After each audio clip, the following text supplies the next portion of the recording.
tuned to yesterday, bringing you programs from radio's golden age. I'm Mark Lavonier. There's horror in this hour, later on from a 1942 broadcast of Lights Out. But right now, it's Escape, featuring the Jack London story, The Scarlet Plague, first published in London Magazine in June of 1912. The CBS broadcast, first heard on April 8, 1954.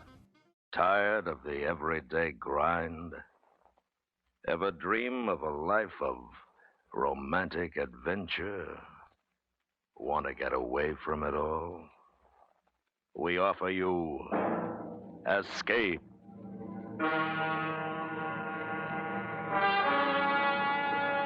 Escape, designed to free you from the four walls of today for a half hour of high adventure.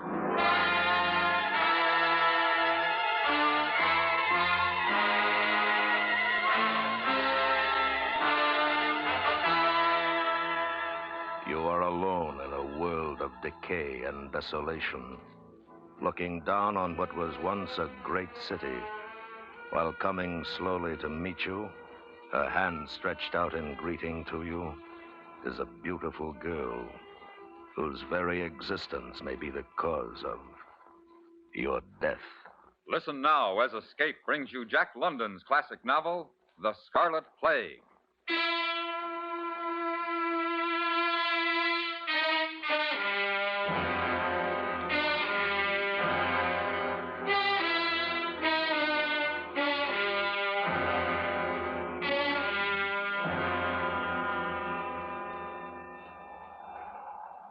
I am recording this only for myself, for my own sanity. Perhaps even from some age-old sense of duty. For I have not the slightest hope that it will ever be heard by any living human being. I was at one time a professor of English literature in the great university at San Francisco. Professor James Smith, a man who believed in reason and intellect, and who abhorred the instincts of animal nature. But that was before the terror and the madness of the Scarlet Plague. This morning I killed a sheep with my bare hands. Then, squatting on the ground, I tore a haunch from my prey and ate it raw.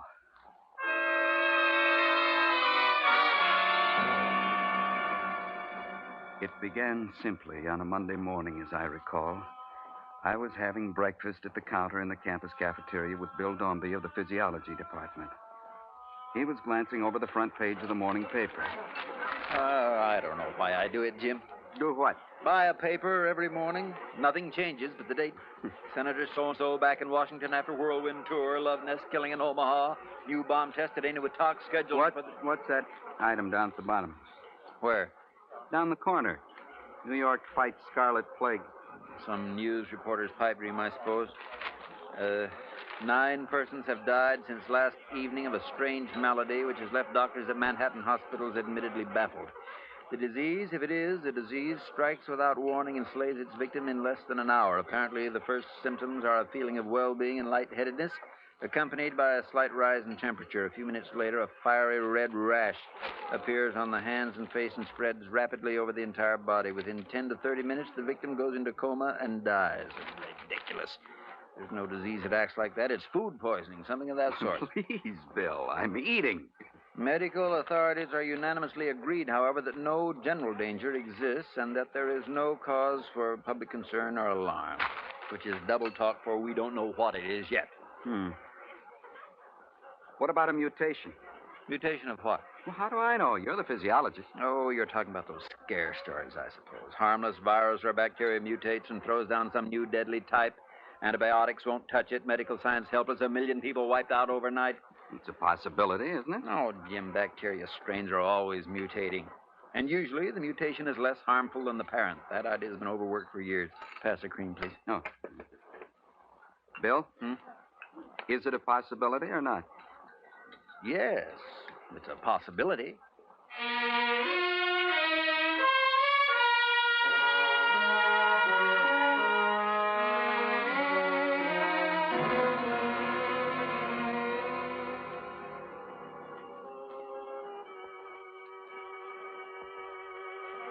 Hey, you're stalling, Jim. That rook's the only piece you can move, and you know it. Don't rush me now. I still got the queen back here. Now, let's see. And here is the latest development on the Scarlet Plague. No, the The following Plague. statement was released a few minutes ago I wouldn't by move the that if I director were of you. the Bureau of Public Health. Up to this hour, the official death toll in greater New York is 321 persons. In Boston, 94. Washington, D.C., 111.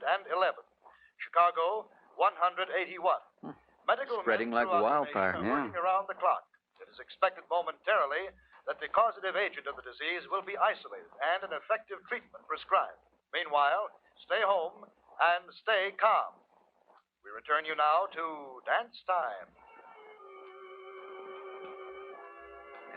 Turn it off, Jim. How can it spread so fast? It's hard to tell, not knowing the period of incubation, whether it's airborne, contagious by contact, how long it's contagious before the symptoms show up, not even knowing what it is, in fact. One thing sure, though, something's got to be done fast. I guess we can call ourselves lucky out here. There hasn't been a case reported in San Francisco. No, not yet.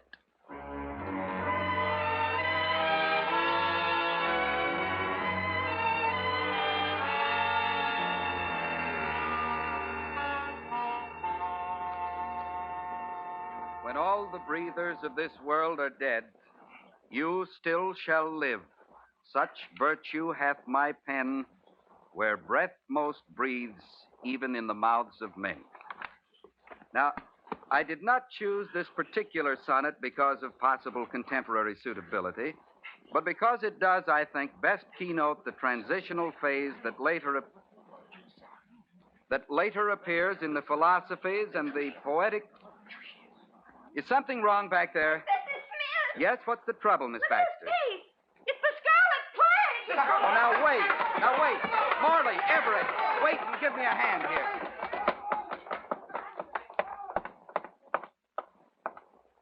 Miss Wilson. Professor Smith, look at my hands. My arm's all red. Now, Miss I Wilson. feel so strange. Cold and numb. I'm dying.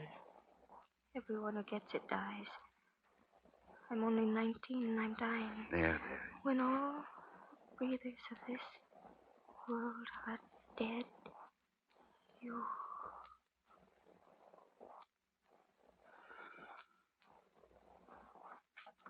Now it's in San Francisco.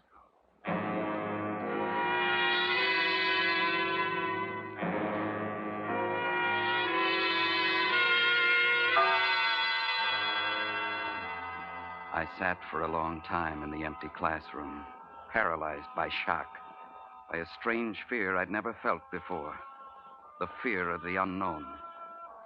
The girl had walked into my class smiling and talking, and now she lay dead at the back of the room. Why? How could it happen so suddenly? What had caused the plague? Where had the terror started? And where would it end? I went to the faculty club. Bill Dombey was listening to the latest reports. Latest reports from around the nation include the following figures. Greater New York, estimated 184,000 deaths. Philadelphia, estimated 150,000 deaths. St. Louis, estimated 83,000 deaths. Chicago, one moment, please. A bulletin has just been handed to me from London. The Scarlet Plague is raging in Europe. Unofficial reports from Russia estimate the death toll in Moscow at 180,000, with additional millions dead and dying throughout the Soviet Union and China. New bulletins will be broadcast whenever they are received for as long as our facilities last. And we... No word of any cure yet? Jim, I didn't hear you come in. I just walked across the campus. It's completely deserted. Yes. Guess the faculty club here is the only holdout. And at that, there are only 4. 4, counting you. Myra Blake of Graphic Arts. She went over to her room to pack some keepsakes. She'll be back. Dr. Barnes is out in the kitchen trying to rustle up something to drink. Bill, that girl who died in my class a while ago, 1 minute she was all right, and a minute later she was dead. Well, it's fast. That's one thing. Can you get it from contact? I lifted her head. I put some books under it. Nobody knows how you get it. I don't suppose contact matters much. It couldn't be all contact. Not millions of cases in less than 48 hours. Well, why can't they find a cure? They've had 2 days now. What are they all doing? Dying, Jim, like everybody else. Dombey, Smith. Oh, Dr. Barnes? Here. Maybe this will help. Scotch. Why not? There's a whole case of it out there. I think it might be a good idea to keep that radio on. Yes, you're probably right, Dr. Barnes. Technicians, engineers, they've died by thousands all over the country.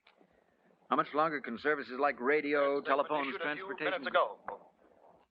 All conveyances, regardless of ownership or occupancy, are being stopped and turned back at Army control points. Stay where you are. Do not attempt to travel. You are no safer in one place than in another. The plague is everywhere. Repeat, the plague It won't is stop them, everywhere. though. They'll still try to run. The statement Yes, also reiterates anywhere, the just as earlier long claim as that it's the somewhere Army else. has not mutinied. Repeat, the Army has not mutinied. It must be getting Statement was rough out signed by there. Edmund C. Dover, Senate member and acting President of the United States, and by the Joint Chiefs of Staff. In a bulletin just handed to me, Johns Hopkins regretfully states that Dr. Theodore von Zwickler, who had earlier announced partial success in identifying the causative agent of the plague, has just died. Though Dr. Zwickler left no notes on his work, hospital personnel continued to... What happened to the lights? Power failure, I guess. It was bound to happen sooner or later. There's a flashlight in that desk drawer. I got it. There's a portable radio with batteries in the game room. Oh, let's leave it for the moment, Dr. Barnes. Yes, the liquor sounds better than the news. Well, in that case, wonder what's keeping Miss Blake. She was coming right back. Hey, wait a minute. Where's that light coming from? It's like a fire. Maybe we can see from the windows. Not one fire, 1,000 fires. Down there, toward the bay. Berkeley, Oakland, and over in the city. Why? What started them? Open. Can't you hear why, Jim? Gunfire. Yes, they're not waiting for the plague to do the job. No. They're already out in force. The looters, the maimers, the robbers, people with a hate and a grievance. If it started already, it'll get a lot worse. Oh, yes. It'll get worse.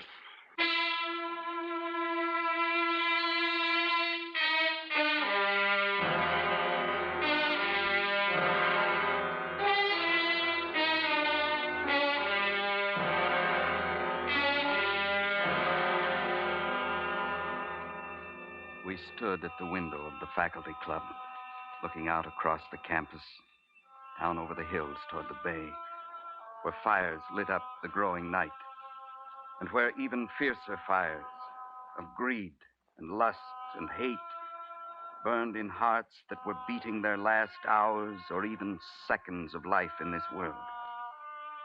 For a world was dying at our feet, and though we had so far been spared, we knew we, too, were dying with it. Contact is still being maintained with Buenos Aires.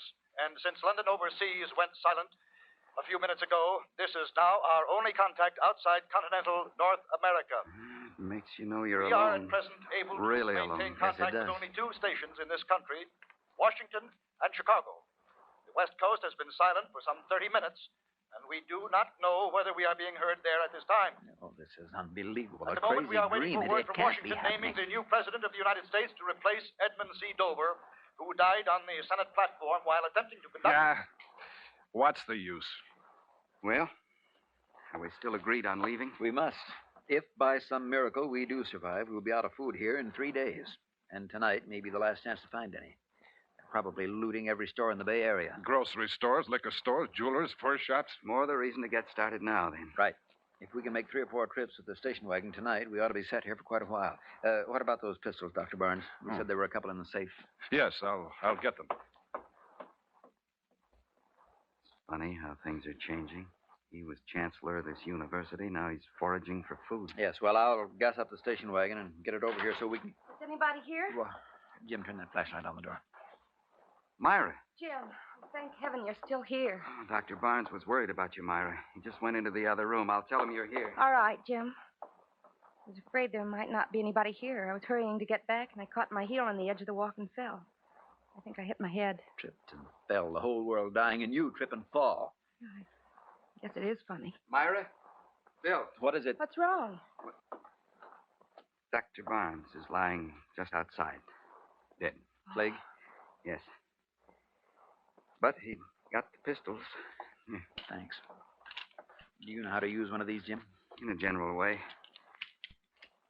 Well, we'd better get started, Bill. We shouldn't be too long, Myra. You're not going to leave me here alone. Oh, she's right, Jim. I wouldn't want to be left alone either. All right. Let's go.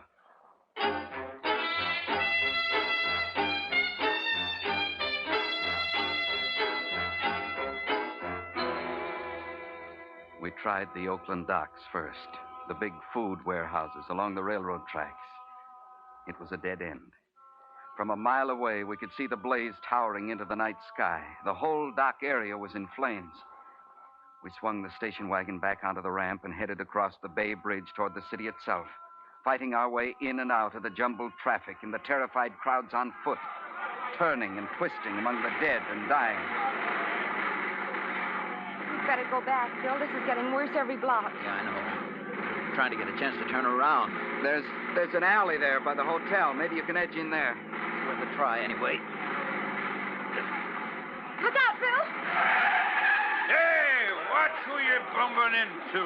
Sorry? I ain't taking a pushing around from nobody. Not anymore, you understand? I told That's you on I account of what I got. You take a look at a 45, wise guy. Careful, Bill. He's drunk. Look close, and you can see the bullet coming out. Watch now. I bet he saw it all right. I bet he got a real good look at He's crazy, Myra. Come on, hurry. We've got to get out of here. What about the other men? We'll leave the car. Come on, out this side. This way, Myra. The hotel entrance. Out of the way. One side, step aside. All right, come on.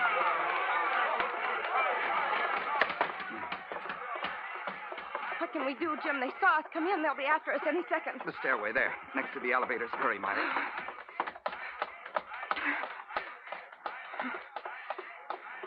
Well, maybe we can find a room, someplace to hide in case they come up the stairs. Try that one, Jim. All right. People. Hey, look! We've got more guests. Sorry.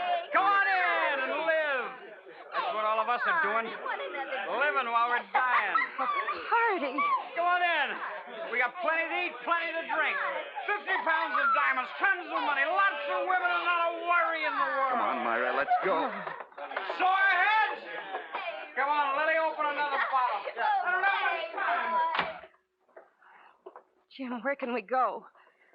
Well, the hotel's about 12 or 14 stories high. The elevators aren't working.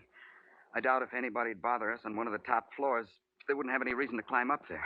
You want to try it? All right, Jim. Let's go.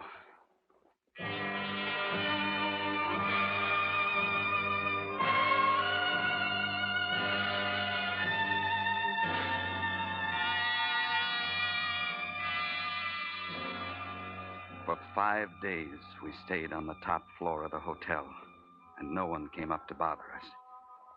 Twice, with pistol in hand, I left Myra in the room and slipped down into the streets to forage for food and supplies. Gradually, over the 3 days, I saw the mobs diminish, thin out, as the Scarlet Plague continued to rage unchecked.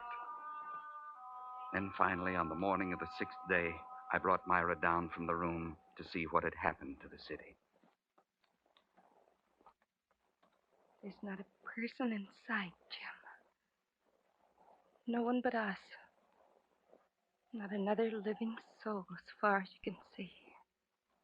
Listen. There's not a sound. A dead world. But there must be others, Jim. Not just us. They're hiding. We'll take a car and drive and look for them. There must be others. But she was wrong. We drove for 100 miles, all over the city and the countryside around it. And when we finally stopped on a hill above the bay, we knew that there was not another living soul in the whole city.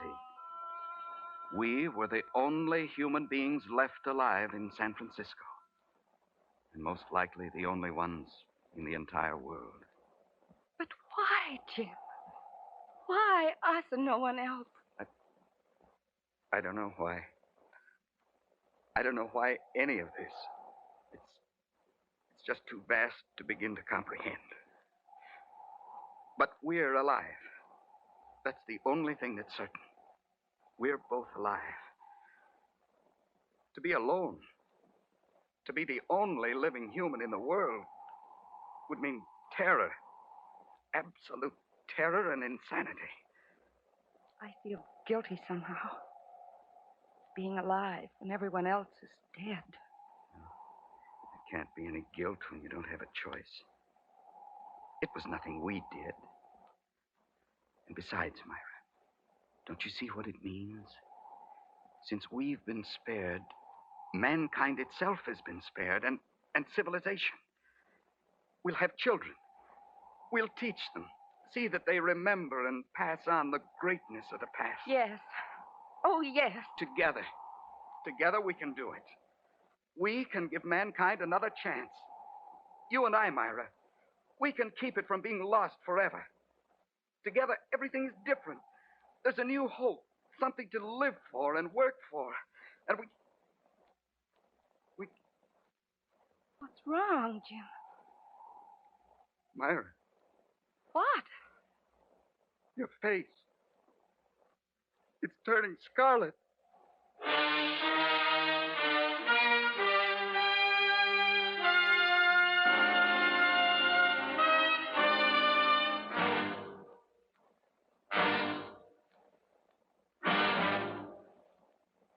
Under the direction of Norman Macdonnell, Escape has brought you The Scarlet Plague by Jack London, specially adapted for radio by Les Crutchfield, starring Vic Perrin. Featured in the cast were Parley Bear, Virginia Gregg, and John Daner, with Eleanor Tannen, John Larch, Barney Phillips, and Sam Edwards. Your announcer, George Walsh. The special music for Escape is composed and conducted by Leith Stevens. Next week.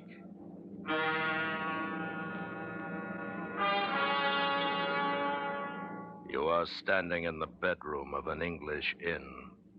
The sound of revelry coming faintly up the stairs. While in the shadows across the room from you, the gun in his hand already aimed at you, is an enemy agent whose success depends upon your death. So listen next week when Escape brings you Ben Wright's story, Affair at Mandrake.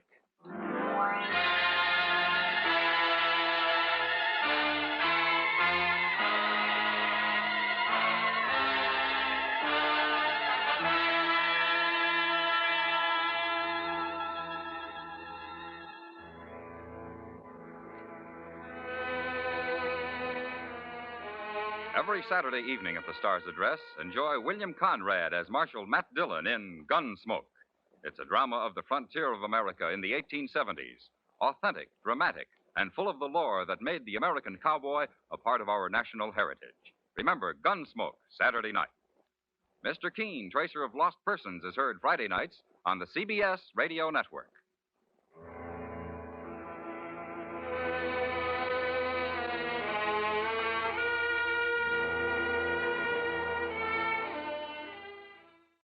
Escape, on Tuned to Yesterday from the 8th of April, 1954 on CBS.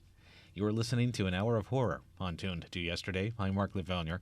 Now it's time for the Lights Out series. This episode called Scoop, heard on December 8th, 1942 on CBS.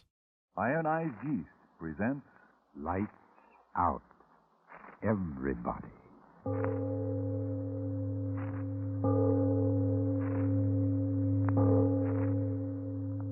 It is later than you think.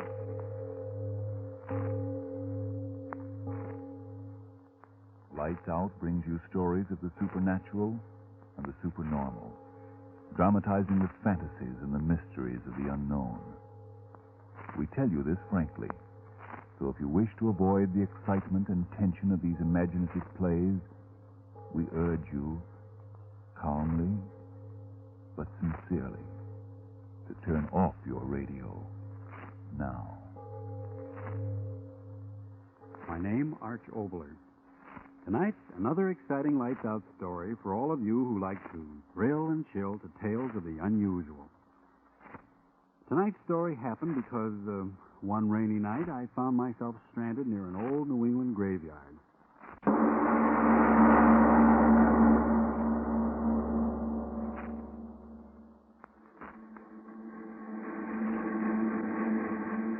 Daily Express. City editor, 1 moment. Daily Express. Want ad department, 1 moment, please. There you are. Daily Express. Sport department. Whom do you wish to speak to? 1 moment, please. Daily Express. 1 moment, I'll connect you. Daily Express. Daily Express. Good morning, Mr. Roberts. Good morning, Jim. Kind of late today, aren't you, Mr. Roberts? First time in 40 years. Can't understand what happened to my alarm clock. Well, maybe it wore out. Worn out. Maybe that's right. Just worn out. Hold up a minute, will you, Mr. Roberts? I want to talk to you. I'm late, Carter. What can I... It's about that money, Mr. Roberts. I was wondering if you'd wait to say... Of course, my boy, of course. How is she? Oh, doing fine. Mr. Roberts, I want you to know how much Jean and I appreciate what you... All right. We're all human beings together, aren't we? Some folks are. I'm late. Got to hurry. See you later. Thanks again, Mr. Roberts. Oh.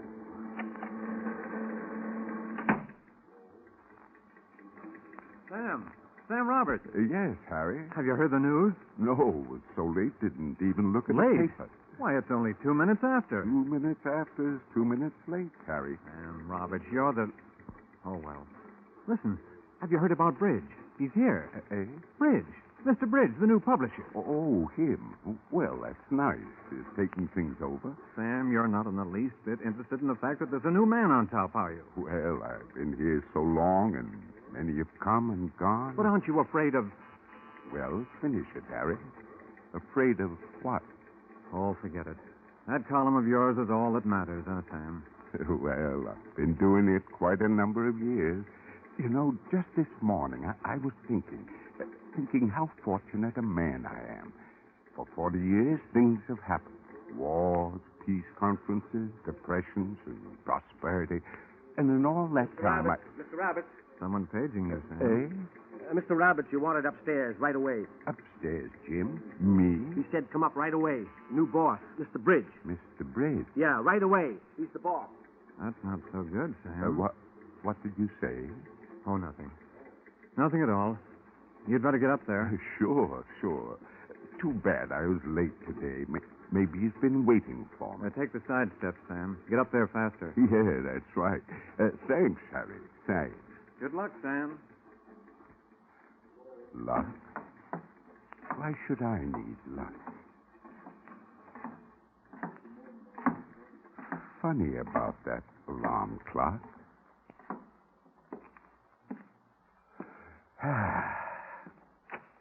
Yes? Oh, I've never seen... Oh, you're new here, aren't you, Miss? I'm Miss Ronson, Mr. Bridges' new secretary. What is it, please? I'm Sam Roberts. Column on the editorial page. Oh, yes. Mr. Bridge was expecting you. If you'll wait a moment. Yes. Yes? Mr. Roberts is here, Mr. Bridge. All right, send him in a hurry. Yes, sir. Very well. You can go in now. Yes, so I heard. All right, Roberts, come in. Yes, sir. Well, come in. Yes, sir. Sit there. I'm pleased to meet you, Mr. Bridge. Sit down. Thank you. You know, Mr. Bridge, I think you're going to like publishing the Daily Express. What I mean to say is, on this paper you'll find a group of men who work together, who actually think of the newspaper as part of their lives, who actually... Just a moment, Mr. Roberts. I'm a busy man. I can understand that. I didn't ask you up here to hear about the esprit de corps of this organization. It's been my personal experience that the average man does what he's paid for. No more, no less. Oh, now don't say that, Mr. Bridge. Now, you take Charlie down at number 1 Linotac. Why, there's a man Mr. Roberts. I'm sorry. I know you're busy, but I thought maybe you'd like to know something. I've seen the balance sheet. I know all I want to know about this publication. The Daily Express earned 23% less in the 6 months of this fiscal year than it did in a similar period in any year in its history. Well, I don't know much about that. But after all, things haven't been going too well any place. You can't blame the men. The men of an organization make money. The men of an organization lose money. And I assure you, Mr. Roberts, that during the next 6 months, this newspaper will make money. Well, that's fine. I'm sure folks... Will you keep quiet? If that's what you want. Mr. Roberts, there comes a time in every man's life when he ceases to be an asset to the organization which hires him. Might as well be frank and tell you that time has come in your career. What did you say, Mr. Bridge? In plain English, what I said was that you're getting just a little too old for this organization. Old? In other words, I'm giving you 2 weeks' notice. Sorry, Mr. Roberts, but that's the way things are. Good day, sir. You mean fired? The cashier will have your check. Good day. But my column... I'm a busy man, Mr. Roberts. But my column... I'm replacing that tomorrow with a syndicated column. Big-name Broadway stuff. That's what the public wants. Mr. Bridge, you don't understand. Thousands of people, they write me. For 40 years I've been... If you've been doing it for 40 years, that's long enough. Good day, Mr. Roberts. Mr. Bridge, listen, where should I go? Ever since I was 16, this is my work. I don't know Must I have you shown out, Mr. Roberts? No, I don't want to anger you, but my column. 40 years, I tell Will you? It isn't the money. I'll work for nothing. I'll work for nothing. Now, look here, Roberts. If you Didn't you hear me, Mr. Bridge? For nothing. Just let me be here. Get out of here. No, listen to me. Just a minute more. I have no time. Get out. But my 40 years here, since I was a boy. You've been paid for every day. But then I don't want any more pay. Just let me stay. My work, a man can't live without his work. Get out. Get out. Miss Ronson. No. I'll go. I'll go. But before I go, just another word. Well... Who wants me to go? The managing editor or you? Certainly it's my doing. It's my money invested in the paper. It's my right to choose my employees. Let me stay. Oh, what are you going to do? Start playing hearts and flowers? Please. Once and for all, get out of here. This is a business institution. You've been paid for services rendered. Now get out of here and stop acting like a fool. All right, Mr. Bridge. All right.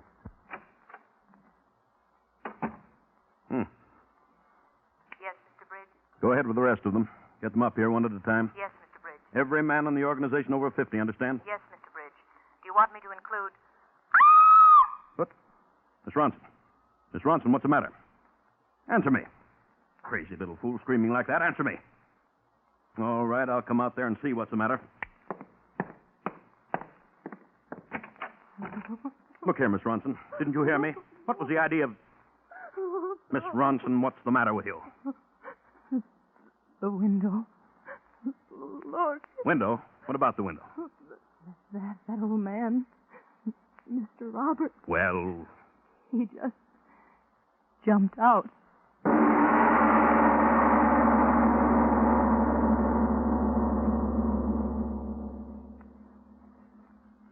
Ladies and gentlemen, a man is dead.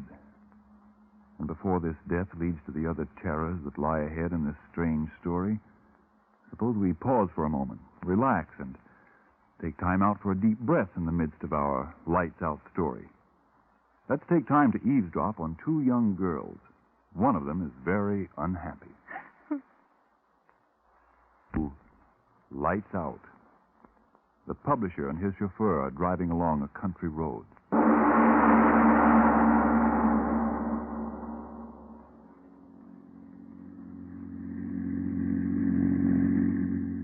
Jenkins? Yes, sir. Why are you taking this road? Well, I don't quite know. What do you mean sir. you don't know? What are you talking about? Well, I mean it's a shortcut here. No, why didn't you say so in the first place? Sorry, sir. Jenkins, Yes, sir. how soon do you think we'll get to Hartville? About midnight, sir. Oh, that wife of mine, she thinks of the blameless time, Mr. Jenkins. Jenkins, what are we slowing up for? I don't know, sir. The engine... Well, of all the infernal times and places. Jenkins, what's the idea? It ain't my idea of stopping, sir. It's the engine. This is no time for cleverness. You car like this stalling, I never heard of such a thing. Get it started quickly. Yes, sir. Well. Something's wrong. Now, that's brilliant. Get out, you fool, and fix it. Okay. What's that? I said yes, sir. Oh, the rattle brain. Well, what are you doing out there? Trying to find the trouble. Well, don't try, find it. No, I better go out and see myself what... Well, have you located the trouble? No, sir. What do you mean, no, sir? Do you know your business or don't you? Don't seem to be getting any spark. The distributors don't. And why doesn't the engine go? What do I pay you for? To stand around lonely roads in the middle of the night holding guessing games? Doing my best. Don't you talk back to me. If this car started, you incompetent good for nothing, or you're fired. You understand me? Yeah? Okay. Jenkins, where are you going? Jenkins! Said I was fired, did you? Come back here. Come back here at once. Yeah, I'll come back long enough to tell you that if I could take about 20 years off you, I'll change your face plenty before walking out on you. Why, how dare you? You shove everybody else around. But you shoved me around for the last time. I'm walking out on you, sourpuss. I'm walking out right now. Why, you can't leave me here in the middle of nowhere. Can't I? Well, I'm doing it. Now, Jenkins, you... So long, dictator. Have a nice walk. Jenkins. Jenkins, don't be a fool. Come back here. Jenkins, get this car started. Jenkins! Oh, all right. If you haven't heard the last of this, I'll fix you, you hoodlum. Leaving me like this, you'll regret it, Jenkins. Blasted dark. Thinks I'll walk my feet off, huh? Oh, no, I won't. Get in the car. Sit here until someone comes along. Infernal hoodlum. I beg your pardon. Huh? But... Could I be of assistance? Well, where? What? I was walking along. I saw you were stalled here. Oh, well, that's fine. Yes, you can help me. I'll pay you well, too. Will you? Certainly. You know about cars? I will drive. Well, that's fine, but you'll have to get it started first. Something about the ignition. I don't know much about machinery, do you? If you will let me sit behind the steering wheel. Certainly, but fix the engine first. If you will let me sit behind the steering wheel. But I tell you, the engine... Oh, all right. You'll see for yourself the starter doesn't do any good. But... Start. Yeah. Infernal Jenkins, he stalled me here deliberately. We will go. He'll regret this night, believe you me. Nothing wrong with the car at all, was there? It runs well. Say, what's the idea of turning down this road? This isn't the way to... It's a short way. Huh? A much shorter way. You mean to Hartville? I assure you, a much shorter way. Oh, fine. You're a pretty clever fella. Say, how would you like working as my chauffeur? I pay well, treat my help well. But did you hear me? I said, how would you like the job working for me? I'll start you out at... Hey, why do you keep your head turned? What? Wait. If I turn the headlights off. Stop the car. The headlights are off. Stop the car. You can't drive in the dark. I know the road well. This is no dim-out area. Someone might run into us. Stop the car. There is no time to wait. Yes, I'll grant you I'm in a hurry, but if you think I'm going to jeopardize my life driving in the dark like this, you're crazy. Stop the car. Stop it. Well, it's more like it. No use jeopardizing my life. Well, come on, get out. You can fix the light. Yes. Everything happening at once. Blasted automobile. Well, why stand there? You going to fix the light? There will be light enough soon. Huh? What are you talking about? The moon. The moon? In a moment. The moonlight. Moonlight? Who cares about moonlight? Fix the lights and... What? You see. Cemetery. The cemetery. We went where the road led. What's the meaning of this? Come. Come? Come where? What are you up to? Why did you bring me to this infernal graveyard? Follow me. Follow you? Where? Among the tombstones? This way. Are you crazy? Get me out of here quickly. You will follow me. What are you up to? Your face. I have seen you before. This blasted half-light. I do know you, don't I? I ask you once more. Come with me. No. No violence. My money, it's in my inside pocket. Let me go, but no violence. With me. No. Don't touch me. Don't touch me. I can't stand pain. I'll go with you. I'll go. This way. If you think there's any profit in kidnapping me, let me tell you you're mistaken. Here, take my wallet and show me the way out of here, and we'll forget about the whole thing. This way. No. Don't make me walk too fast. I'm not used to walking. It isn't good for me to walk so fast. Now, listen, man, you've got to tell me. Where are you taking me? Where is there to go in the cemetery? I don't like it. I tell you, I don't. If this is your idea of a joke, I tell you, I don't like it. The tombstones shining so white, they're like hands stuck up out of the ground. No, I won't go any further. I don't care what you do. I won't go any... The moonlight's gone. Fellow, where are you? It's gotten so dark. Don't leave me here. Those infernal graves and tombstones. Answer me, where are you? All right. I'm my way up myself. So infernally dark, I can't see an inch in front of me. Doorknob. A door here. What?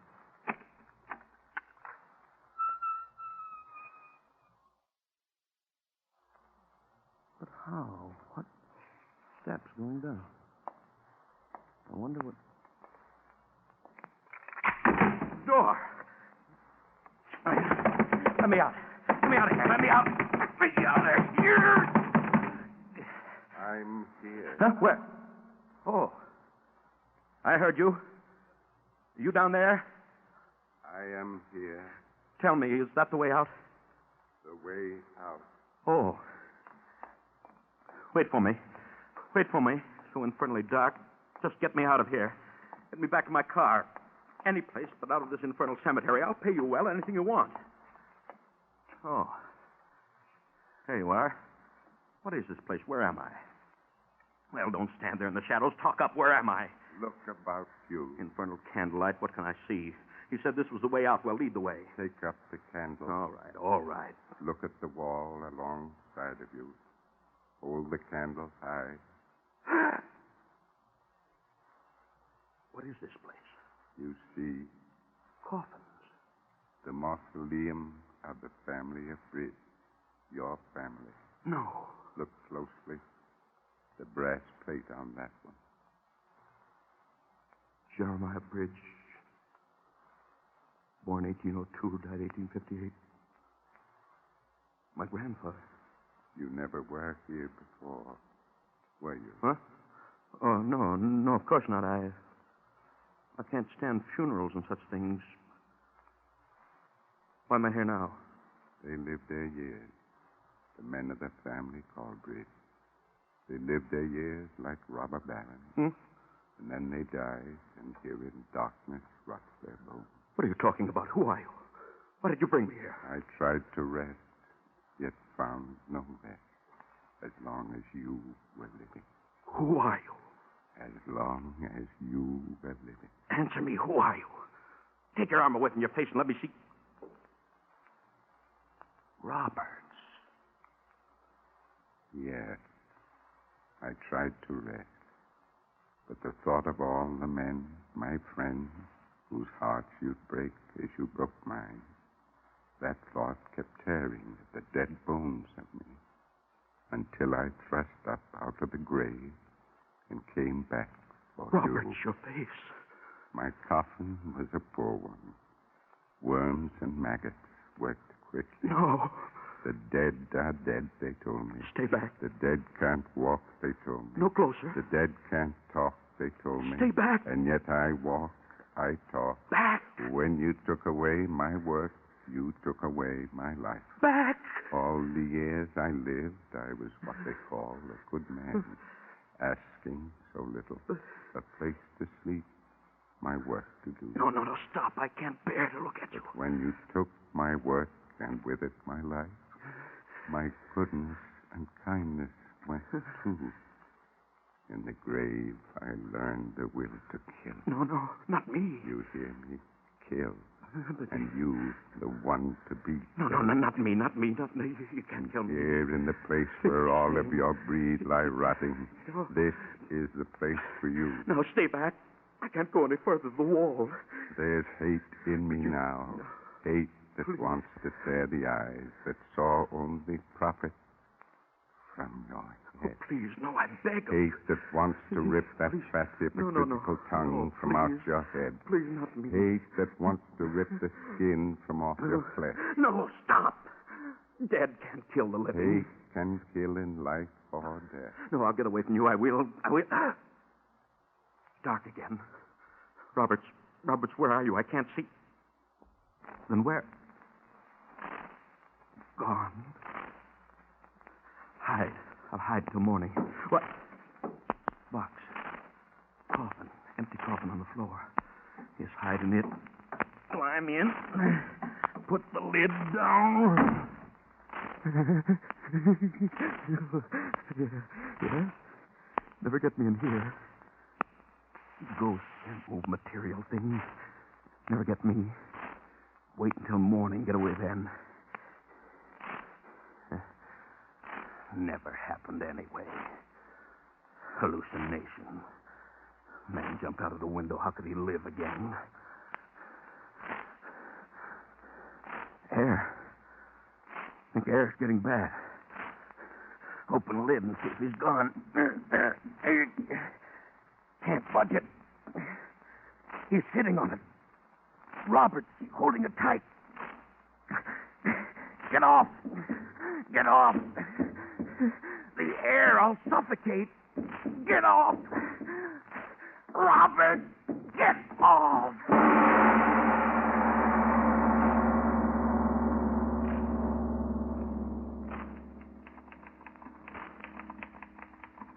Say, Miss Ranson. Yes? Where's Mr. Bridge? Something's come up about the Grosvenor contract. Said he'd have the paper signed. Just a minute. Mr. Bridge hasn't come in yet this morning. Morning? Well, it's almost noon. I know it is, but he isn't here. Had about a dozen appointments, but he just isn't here. Perhaps he left it on his desk. You'd better not disturb his paper. Oh, I won't. Miss Ranson, come here, quick. What is it? What's the matter? Look. The proof sheet. What a night's paper. Where did it come from? Why, I don't know. It wasn't there when I came in this morning. Look at it. Look at it. All Look right. what it says. All right. Scoop. J. Rogers Bridge, publisher of the Daily Express, committed suicide last night in his family mausoleum in the Rosewood Cemetery. Oh, no.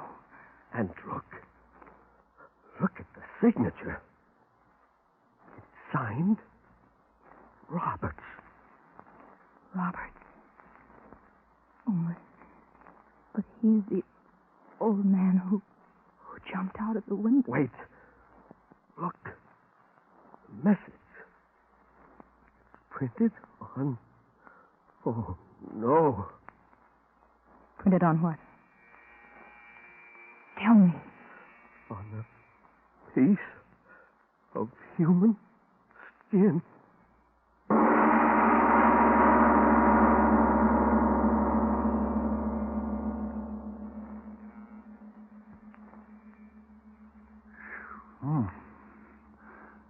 Mr. Obler, I've often heard that a good newspaper man has supernatural powers, but I never expected to meet one who would return from the grave to make his last deadline.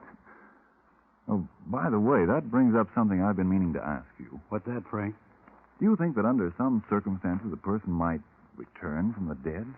Frank, I do have an idea about that, but I'm going to suggest that we put it with the unfinished business to be taken up in the near future, because after you say a word, I've got something very important I'd like to say to our listeners.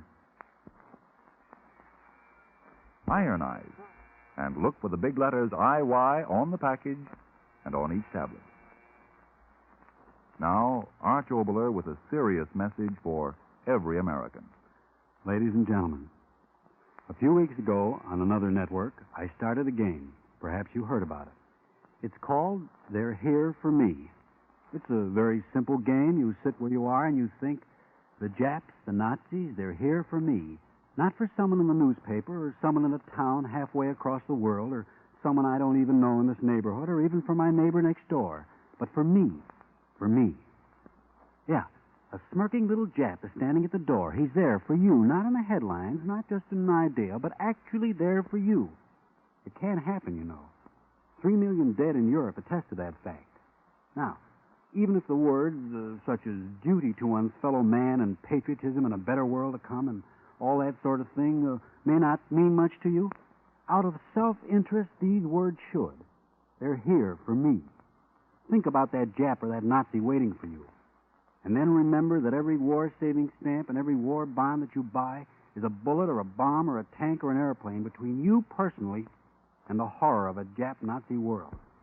Every bond that you buy, another bullet or another bomb or another tank or another airplane between you personally and the horror of a Jap-Nazi world.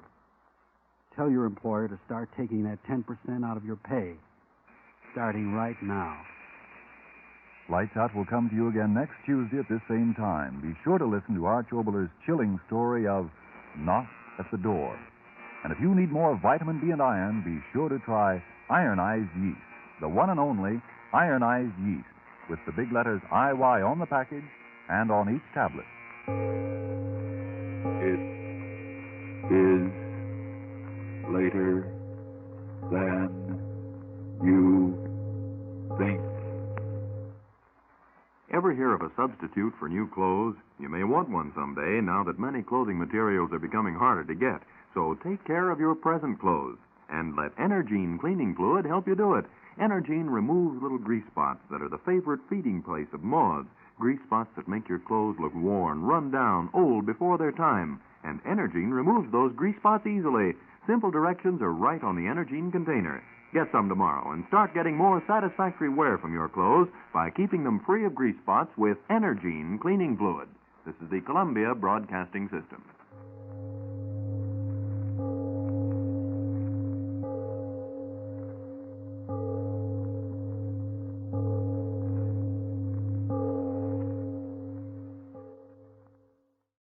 Lights Out, on Tuned to Yesterday from the 8th of December, 1942, on CBS, a year and a day after the U.S.'s entrance into World War II. And picking up on Arch Oboler's speech at the end of that broadcast, he was a very passionate critic of the war, but also a very passionate individual about bringing Americans together through radio.